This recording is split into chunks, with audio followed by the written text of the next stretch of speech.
Wednesday here on the Locked On NFL podcast. Chris Carter, James Rapien. We are going to go pick by pick and do a first round mock draft. I'll pick a pick. James makes a pick. Who does your team pick? Are we crazy? Or are we right on with what your team's thinking? Find out here on the Locked On NFL podcast. You are Locked On NFL, your daily NFL podcast. Part of the Locked On Podcast Network, your team every day.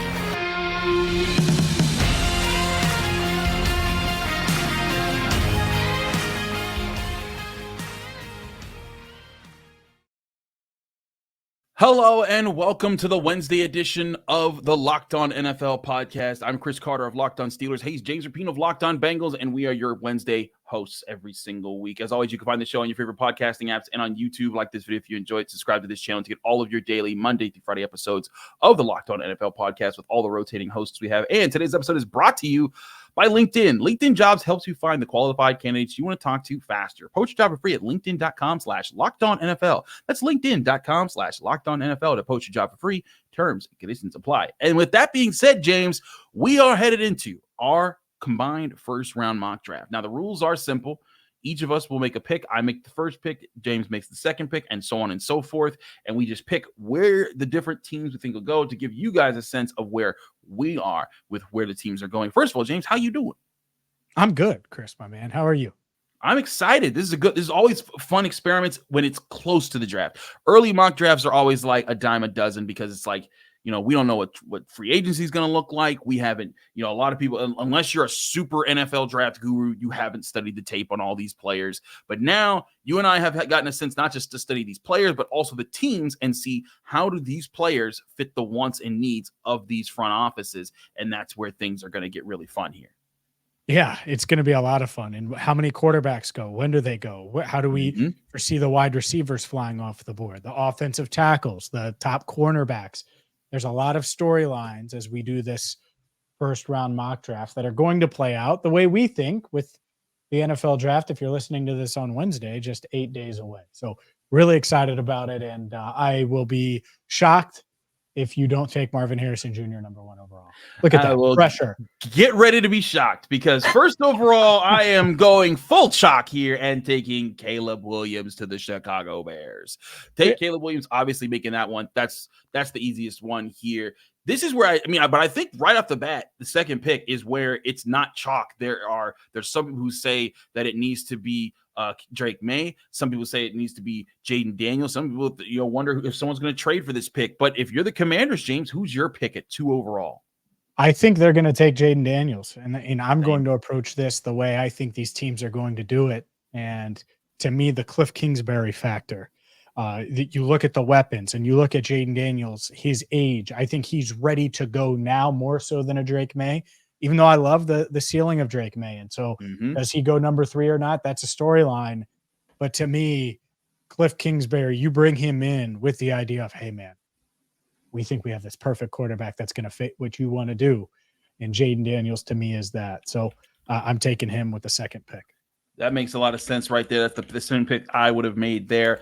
Let's go to the 3rd overall pick, and it's the New England Patriots. And just for a heads up for those, there are no trades in our mocks. We don't believe in doing mocks with trades. That's just that we could be here all day with who wants to trade what, where, and how that'll get done. But I'm going to take Drake May here because the Patriots need a quarterback, and Drake May is the next up on the list.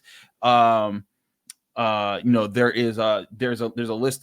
So we look at this, there's tiers of quarterbacks. The question will be after this. And I think these are the first 3 easy picks. The question is after this, and the Cardinals are up. They don't need a quarterback because they have Kyler Murray. But when does this next quarterback pick happen? But with that being said, the Cardinals are on the clock. James, is Marvin Harrison Jr. your pick here, or are you going Malik Neighbors? Because some people say he's the better receiver for this draft class. Marvin Harrison Jr. is the safest draft pick in this draft. And I don't really see a scenario where he's a bust.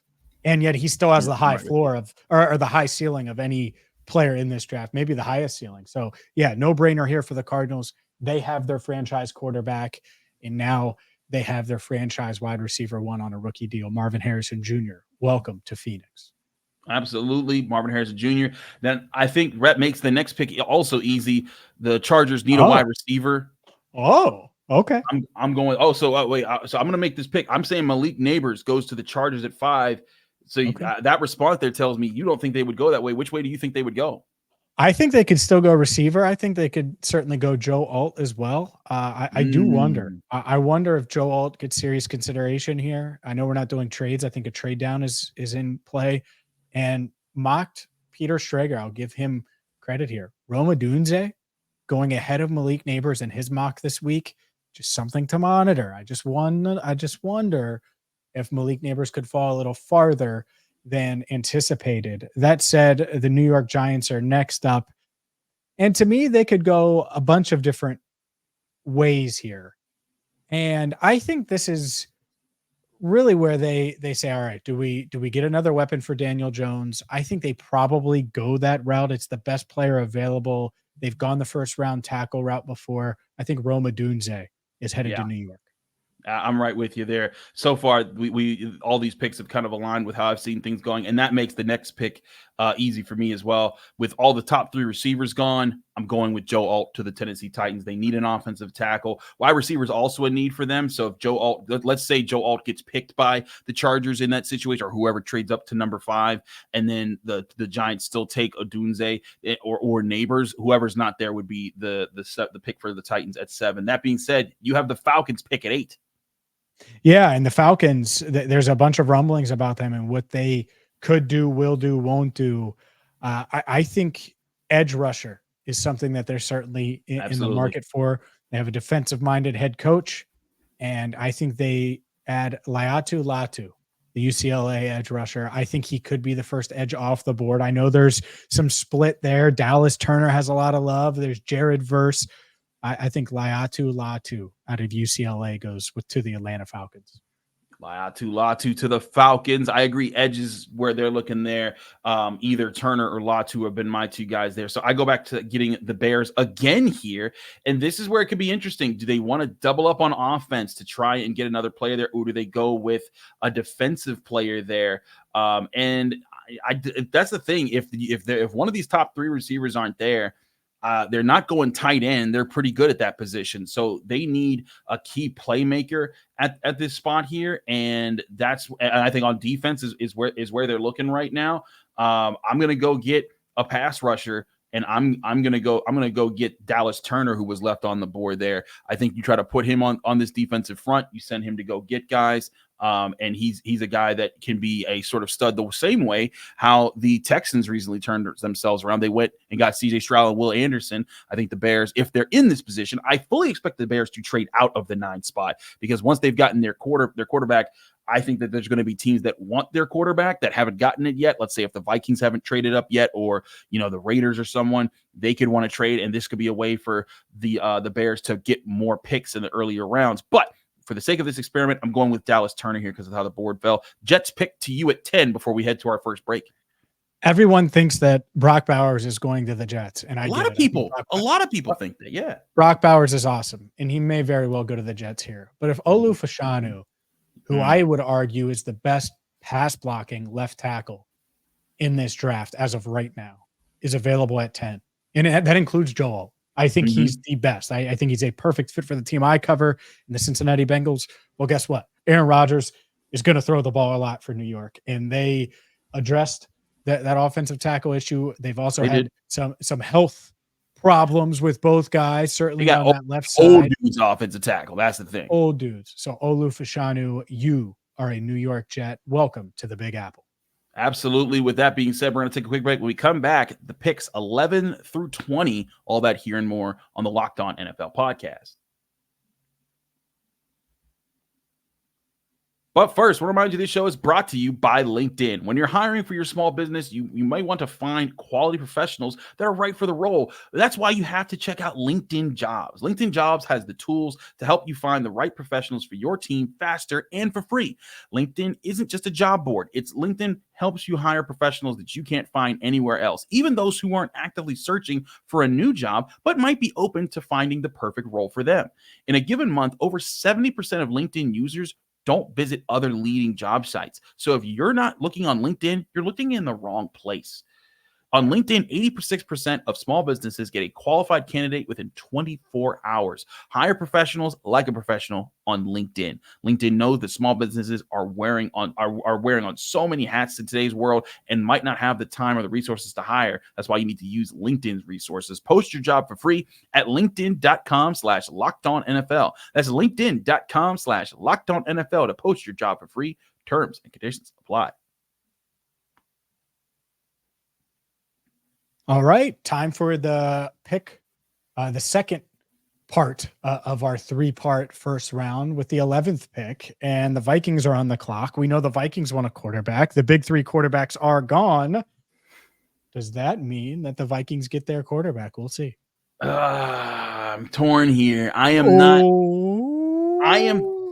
I'm not a JJ McCarthy believer, but I feel like the Vikings may be.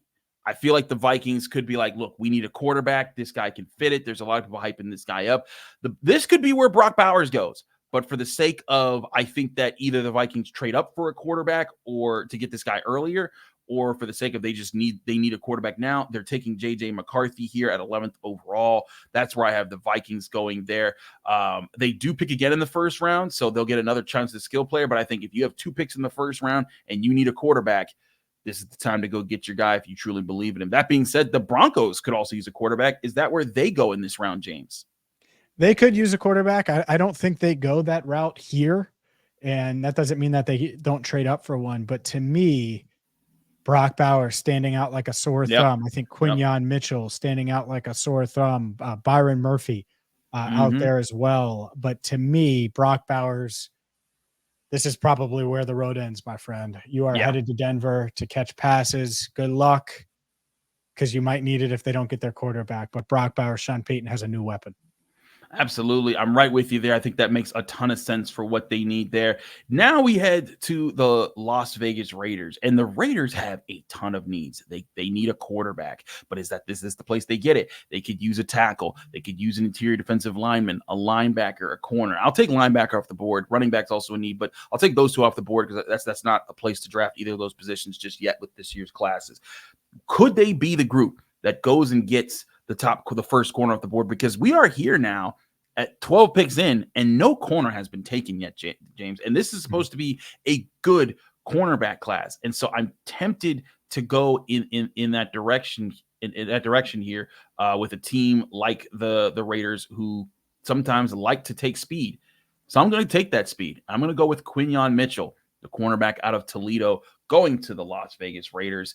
Quinyon Mitchell, I think, had great testing at the combine. He looks like he could be the CB1 of this class. I also think Terrion Arnold and Cooper DeJean are in this conversation, but for the sake of the Raiders drafting, I'm going to say that they go for Mitchell. The Saints pick at 14 to you now. Yeah, the Saints pick at 14, and I think they address their offensive line. Yes. And Talisa Fuaga out of Oregon State, the fact that he is still here makes a ton of sense. I think he has that guard flex if you want it, could certainly play right tackle right away. I think that's what they'll draft him to do. So Fuaga goes off the board right here at 14.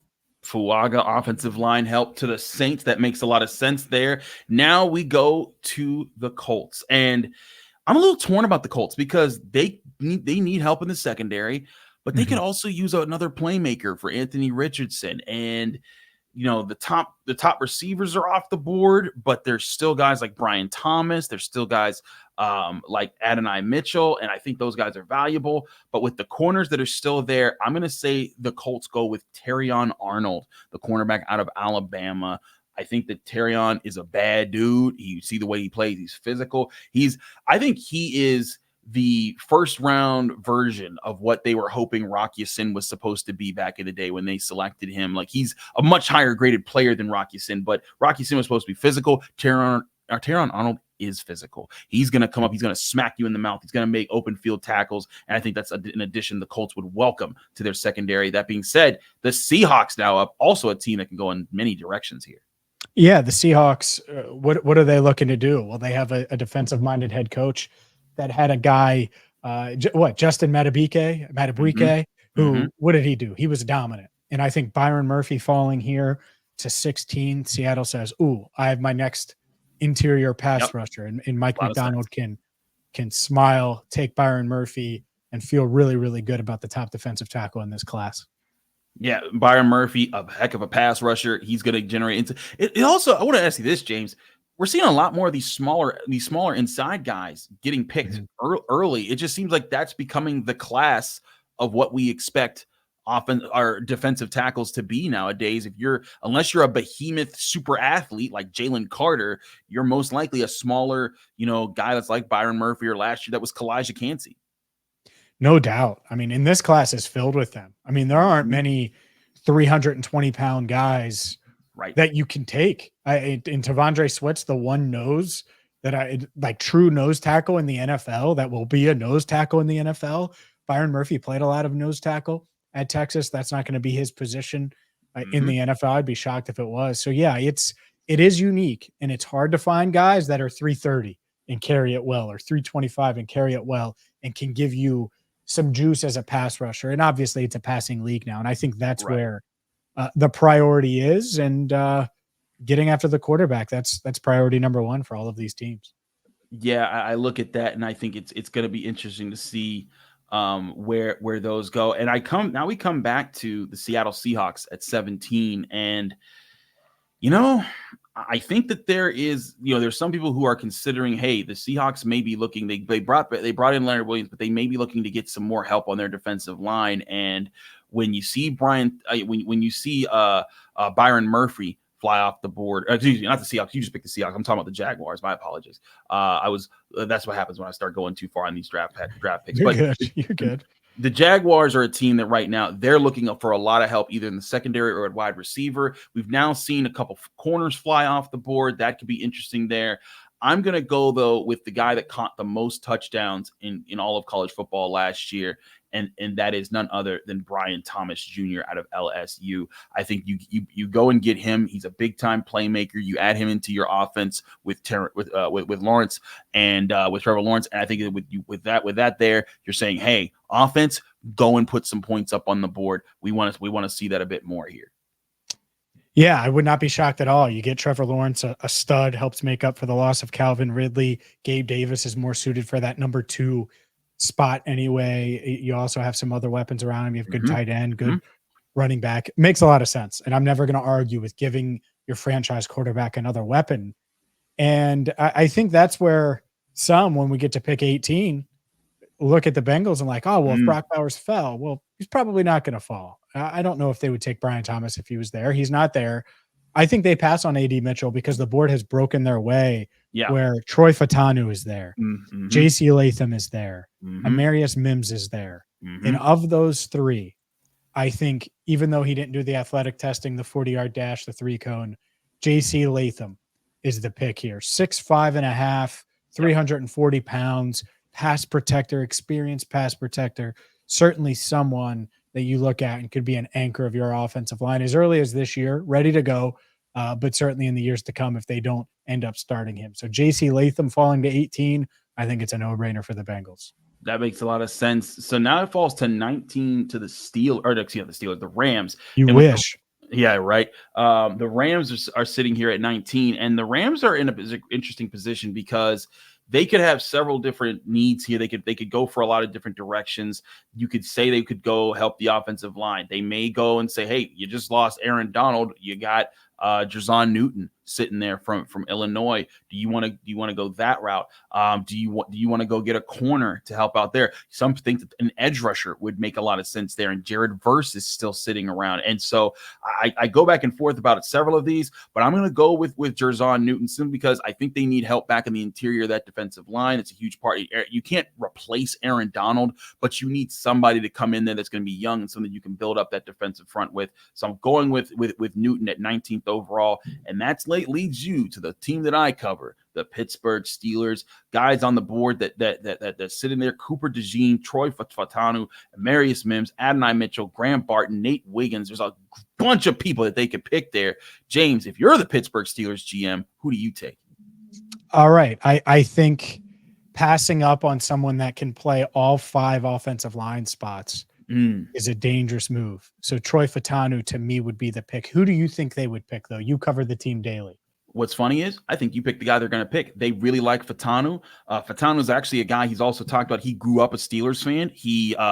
He was a big because he has Samoan legacy, so he loved Troy Polamalu. Said he had a Troy. In fact, he visited the Steelers this past week, and he said, dreams do come true or dreams become reality. Was the Instagram post that he made from the Steelers practice field, and that was a good sign for the Steelers.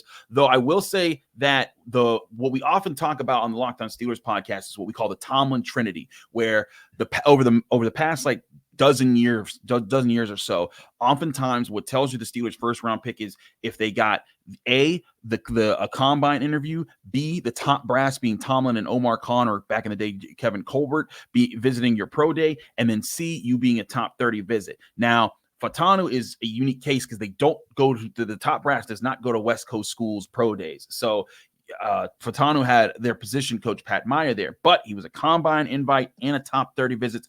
Other guys that fit that category, Amarius Mims from Georgia, but I think Fatanu is ranks ahead of him, as does J.C. Latham, in my opinion, the guy that you took for the Bengals. Talisa Fuaga is another guy that they would consider there. I think they'd also be looking really hard at Adonai Mitchell, or also at corner Nate Wiggins or Cooper DeJean, but all that being said, I think that you picked right on the money for Faltanu there. We have 12 picks left. We will get to them coming up next. I've been told I have a competitive side, which isn't a shock to Chris or anyone else that's spent any amount of time around me. Well, spoiler, if you're new to Locked On NFL, I have a competitive side. And my competitive side is a big fan of Monopoly Go. I'm sure you've heard of it. It's been downloaded over 150 million times, and it's a great twist on Monopoly, where you play not on one, but hundreds of Monopoly boards on crazy locations, building up amazing cities that bring you big money. And the best part is you get to play with friends. You get to be competitive. You can charge friends rent for iconic properties, just like Monopoly, and you can also rob their vaults of riches for yourself. But it's not just my competitive side that loves it. You can team up with friends as well and work together. So get in the game and join your friends. Download Monopoly Go now free in the App Store or on Google Play.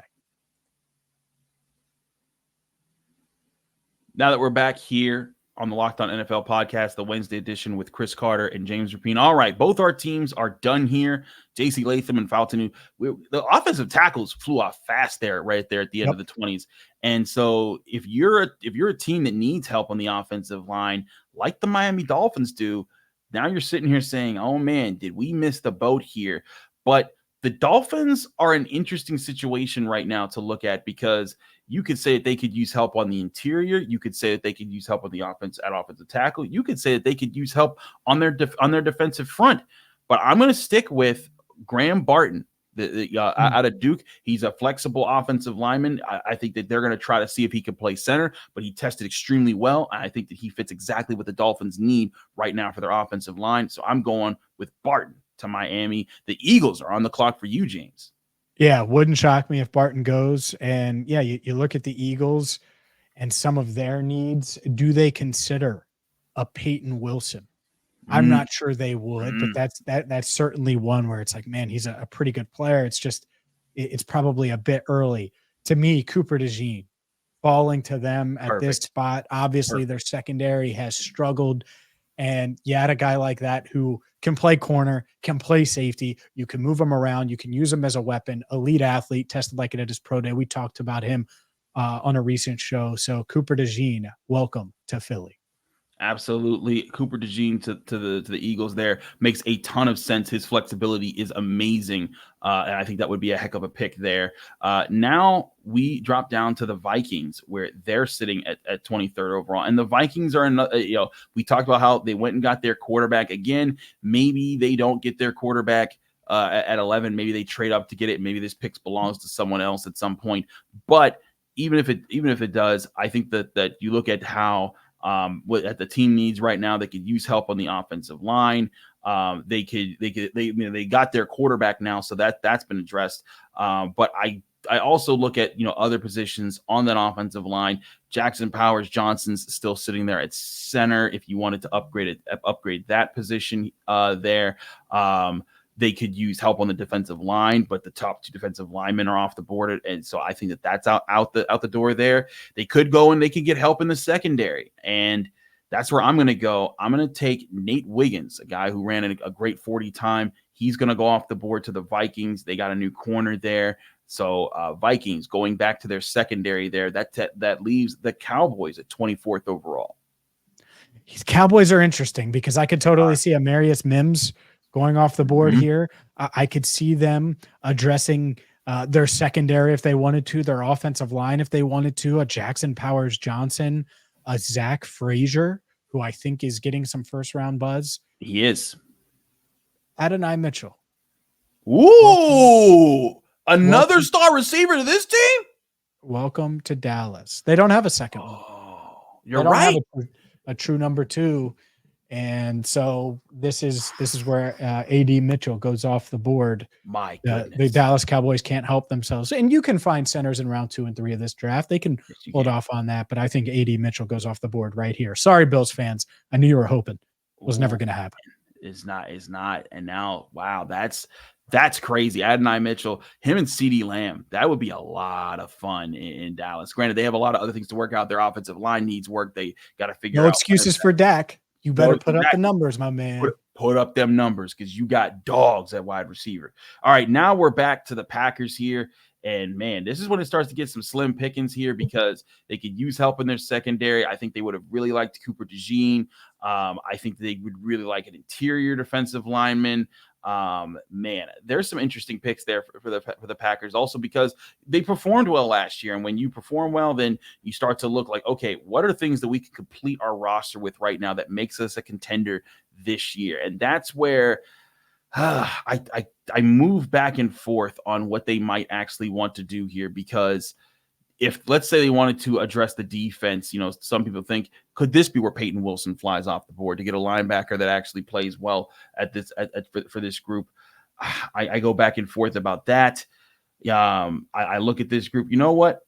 I think this team, they need a safety. They wanted a safety. They would have taken Cooper DeJean and probably put him there. I'm gonna go Tyler Nubin, safety out of Minnesota here. Whoa. I think I just look at their needs and I think that you can get the guy who, like, Cooper DeJean isn't a pure safety. He's a guy that can play corner and play slot and then play safety. Tyler Nubin is a pure safety. He could be a guy that could be a game changer. And this is around the time where I think it starts to be safe to take a safety off the board, which is late in the first round. So Tyler Nubin, you are a Green Bay Packer in this situation. But the Buccaneers go to you at 26. And they need some edge rush help, and that they've had some new faces on that defense. And I think when you look at this, the fact that Jared Verse is just staring at you, perfect fit at this stage, you just grab him, you feel good about it. It's good value. You didn't expect him to be there, and so you take him and you think about the rest later, about the other needs. So yeah, I think Jared Verse is headed to Tampa. My next pick's pretty simple. I think the Cardinals sitting at 27, they need a corner, and Kool-Aid McKinstry's right there. It's just too perfect of a fit for them. I'm going Kool-Aid McKinstry to Arizona there. We are now down to the final 5 picks of the first round, which means the Bills are on the clock. And like you said, the receivers are all gone. No Odunze, no Harrison, no Brian Thomas, no Neighbors, no Adonai Mitchell. So with that being said, do they reach for a wide receiver here like a Troy Franklin or a Ladd McConkey, or do they get help elsewhere? I think they get help elsewhere. And I think the fact that Amarius Mims is still there is great value. I could see Mims being a top 15 pick. I really could. I think his ceiling is super high as really any lineman in this class if he hits it. So yeah, I think Brandon Beane will show some discipline here and go with Amarius Mims. And that'd be a great fit. They need offensive line help. I think they could use a guy that can be there with Josh Allen for the long term and be a great fit there. I think Amarius Mims, you're right. His ceiling could be the highest of the players in this offensive tackle class. It's just his experience is what people call into question. We'll see how that plays out with his career. But that being said, back to the Lions at 29. I have to admit, man, I've been looking at the Lions. I've been studying them as like where they would go. And I have been so up and down and everywhere about where this team needs to go.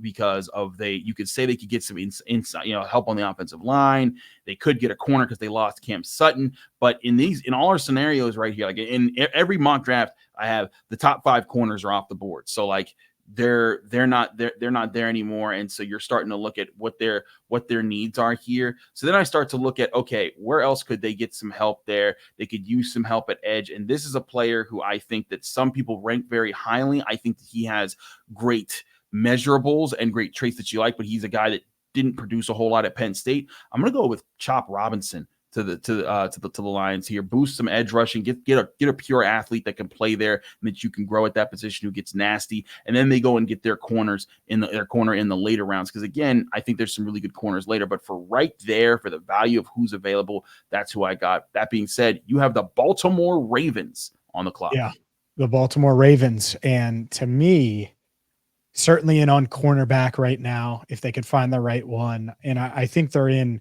on some offensive line help as well. And that's why I'm going to go with a guy. I think Tyler Guyton is someone that a lot of people would have going at this pick, but I think Jordan Morgan surprises and gets the pick here out of Arizona. I'm going to have him go. He might project to be a guard long-term, but you take him, I think he'll be higher on their board. Certainly, I think the Ravens are another team that they could still add at wide receiver, but offensive tackle, offensive line, period, would be help. I think Lamar Jackson could always use help there. Now we move to the Niners. Niners are in an interesting position, just missing out on winning the Super Bowl this past year. I think that they may go where you passed up. I think that they'll go for tackle, but they'll take Guyton for his measurables. I think Guyton has a lot of upside, but he has a lot to polish, but he can go to the Niners, learn for a little bit, and then be the next long-term tackle that if he develops the right way, he's a mean and nasty guy for them on the offensive line for the long term. And all right, with all that being done, the Super Bowl champion Kansas City Chiefs are on the board. Do they get a playmaking wide receiver? There's a few guys that are still there. Do they address the offensive line, the defensive line, wherever? James, where do you have them going if the board falls exactly this way? I think this is a surprise pick. Uh-oh. And I everyone's going to say like, oh, wide receiver. And I could see that. But I'm looking at this board and I'm like, you know what? They have Chris Jones. They've invested in their defensive line. Can you imagine if they added a Braden Fisk? Oh my gosh. Braden Fisk from Florida State. Another interior pass rusher that's going to see single one-on-one situations because Chris Jones is there. And I think they'll look at this and say, yeah, let's go get that guy. And we'll find another wide receiver in round 2, round 3. And I get it, the Rashee Rice stuff.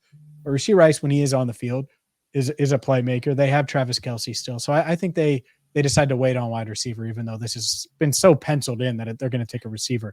Braden Fisk to the Kansas City Chiefs. Why are you going to give them the nasty 1-2 punch at defensive tackle? Aren't they good enough, James? You could have gave them anybody. And that's what's so interesting about that pick is they could go so many different routes. They could go Guyton and they could go Morgan. They could go with one of those guys if they project them as tackles.